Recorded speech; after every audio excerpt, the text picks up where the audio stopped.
I grew up in a Christian home. My mother and father both went to church. My father was a teacher, preacher, deacon, elder.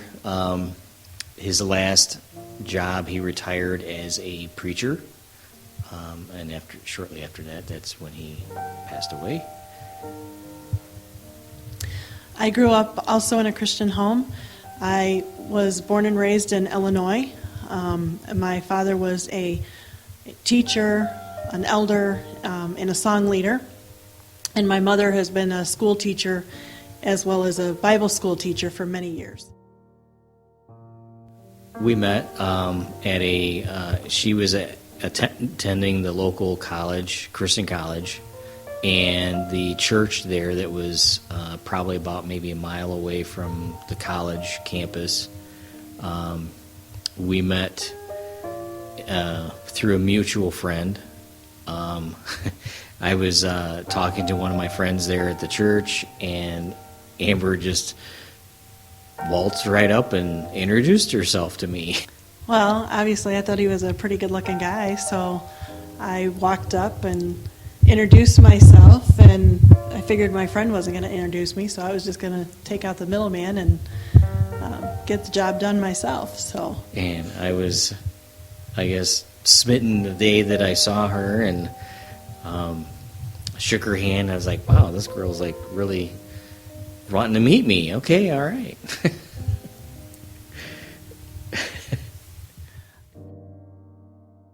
So we were dating.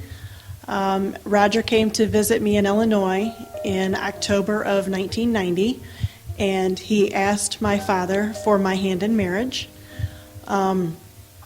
We obviously got engaged and planned our wedding for February 2nd of 1991.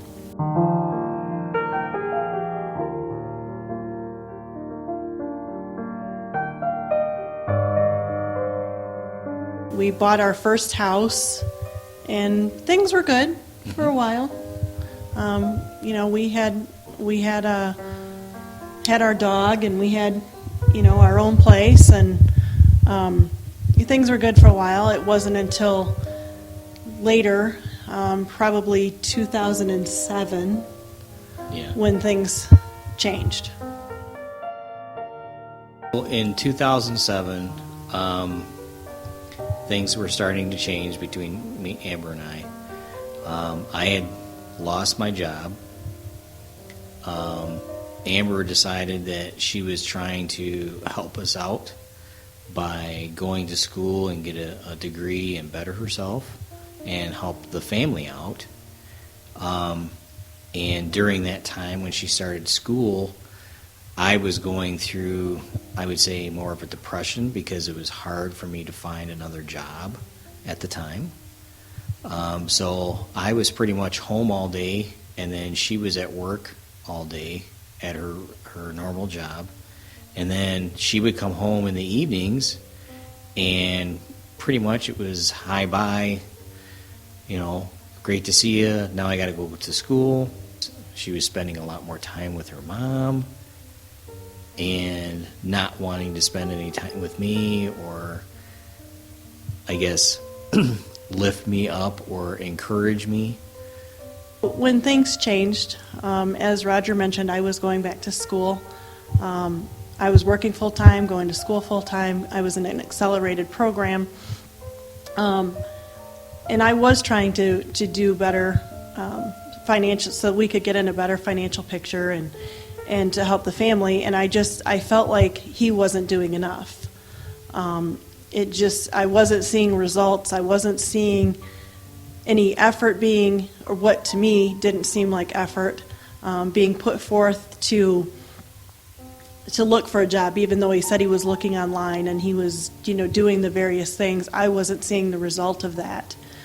And I would get frustrated. And I spent a lot of time with my mom. I guess with her spending more time with her mom, it was starting to get to the point where it's like we were two individuals just living in a house.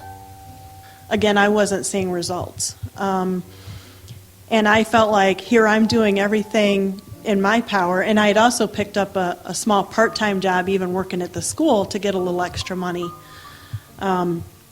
So I felt like I was doing all these different things, going to work full-time and going to school full-time and working a part-time job, and nothing was happening for him. And I'm like, I was ready to I'm ready to move on. If you're not going to be with me, then you're against me, and I'm going to move on with my life.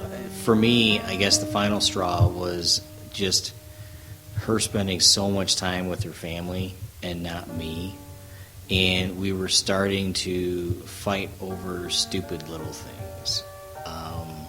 And it was just too emotionally straining on both of us. And I think we just ended up fighting about some stupid thing. I think it was either I didn't take the dishes out of the dishwasher or didn't wash the dishes or something like that.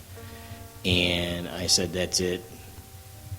I'm calling my mom or who I can get a hold of, and I'm getting out of here. I have to get out of Illinois.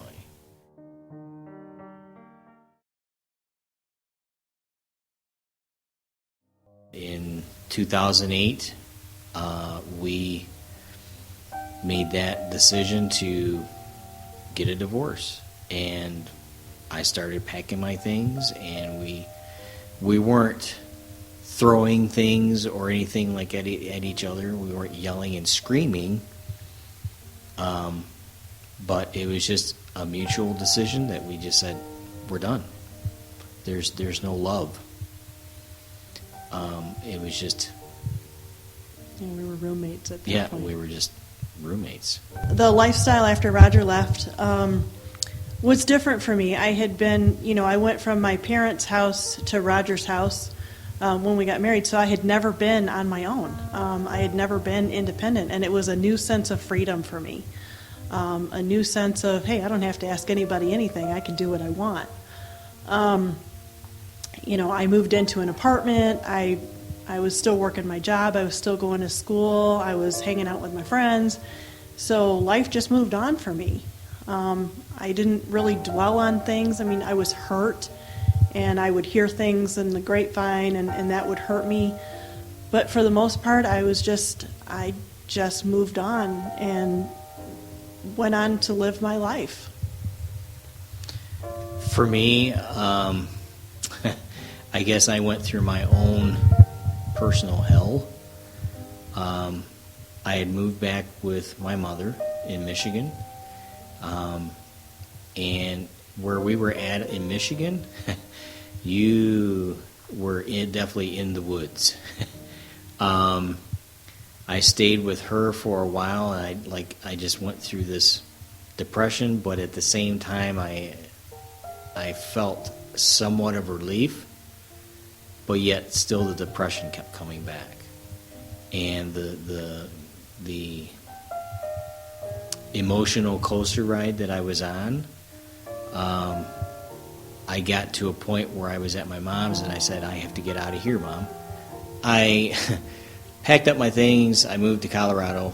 A buddy of mine that I went to high school with was living there, and I was like, yes, great, I'll stay with him. He said, come on out, it's great out here.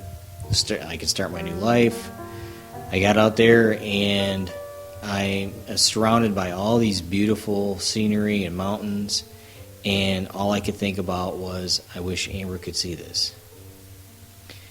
And the whole time that I was there, there was a lady that was doing accounting for my buddy that lived there, and he was a master plumber and had his own business. And the whole time that she would talk to me, she would kind of ask me, why was it that we separated or got divorced?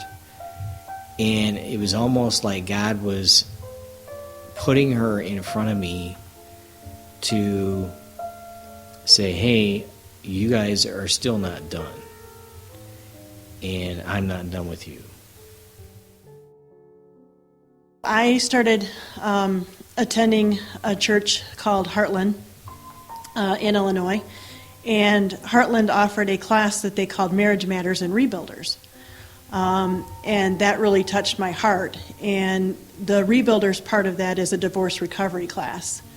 And so I decided to sign up, and I started attending that class, and it was a tough class. I mean, it really shows you, one, it showed me that marriage is a two-way street. You know, marriage isn't it was all his fault or it was my fault.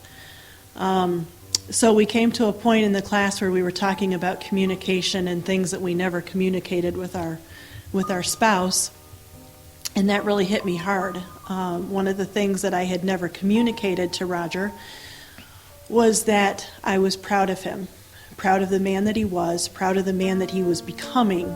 While I'm in Colorado, obviously there's a lot of rock climbing and things like that, and so my buddy had got me interested in doing some rock climbing. So here we are, rock climbing, and I'm up, I don't know, 50 feet, 100 feet off on the side of this cliff, hanging there, and all of a sudden my phone rings, and I'm thinking, okay, who could be calling me while I'm rock climbing? So I answered. I looked and seen it was Amber's phone number, and I thought, okay, it's got to be something she's calling me for. So I answered the phone. When he answered the phone, and I told him, you know, again, I don't want anything from you. I don't need anything. I just want you to know what's on my heart. And I said, I've never told you in the whole 17 years that we were married that I was proud of you, and I just wanted you to know that. I had to pause and kind of take it in, and I told her that I would have to call her a little bit later. I was a little busy right there at the moment, and so I told her that I would definitely call her when I got done doing the rock climbing. He called me back, and God used that to open the door to reconciliation. We started talking more often, and a few weeks had passed, and we were kind of starting to get involved with each other's lives again. And I can remember one night I was driving home, and I was headed to a hockey game with some friends of mine. But I was headed home to get ready to go out, and he called, and he said, I want to come home. And I almost wrecked my car. But I said, well, what does that mean exactly? And he said, I want to come home to you. So after the phone call, once again, the lady that I'd been talking with, she was like, that sounds great. It sounds like something is going to happen between you two. So I told her, I said, I have to go. I have to leave.